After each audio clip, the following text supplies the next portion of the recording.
So I was thinking this week about how the new restrictions on auctions and open homes is one of the best things to happen to this industry. Stick around till the end of this video and I'll share with you why I believe that these changes are a big win for sellers. But first, let's put 60 seconds on the clock and take a look at what happened this week in the local property market. There has been a staggering drop in new property listings this week across the local community. Hyatt, Cheltenham and Moorabbin had a collective total of only 12 new homes enter the marketplace in the past 7 days. Buyer demand still remains strong for most property categories as most homes begin to sell prior to auction. Savvy buyers are taking advantage of the opportunity to bid early, knowing that their competition could be slightly lower, while others wait for a speculative price drop and continue to miss out. Good news for sellers this week as the RBA decides to keep interest rates at their record low. The RBA board said that the nature and speed of the recovery is highly uncertain, so it's likely that government interest rate support will be needed for some time into the future. One of the biggest concerns for sellers coming to market later this year is the reignition of some 800,000 mortgage repayments that are currently on pause until late September.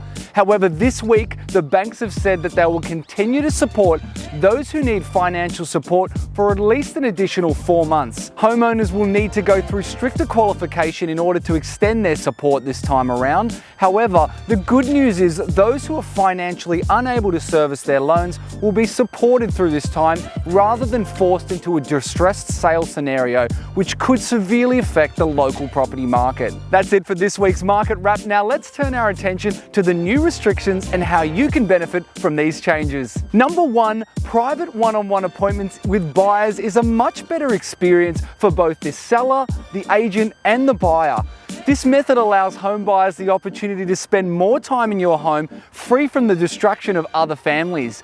It also gives us time to ask the important questions and to better understand the needs of your buyers. Number two, having more qualified buyers through your home gives you a better understanding as a seller of the interest in your property. Private bookings are now the new measurement of performance, and it's a far more accurate measurement than having an open home, allowing sellers to make more informed decisions at the right time.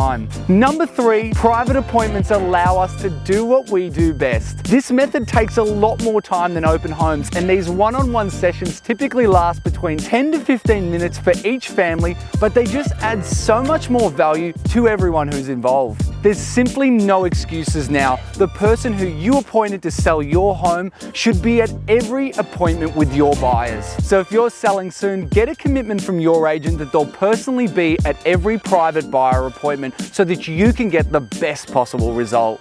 As a seller, I simply don't believe that that's too much to ask. I hope this has been a valuable addition to your week. If so, do me a favor and hit the like button. As always, leave a comment below if you have any questions about the local market. Depending on where you're watching this video, either above or below will be a link to this week's sales results in your neighborhood. And until next week, I look forward to seeing you out and about in the community. Thanks for stopping by today. Click here to watch the next video and don't forget to subscribe.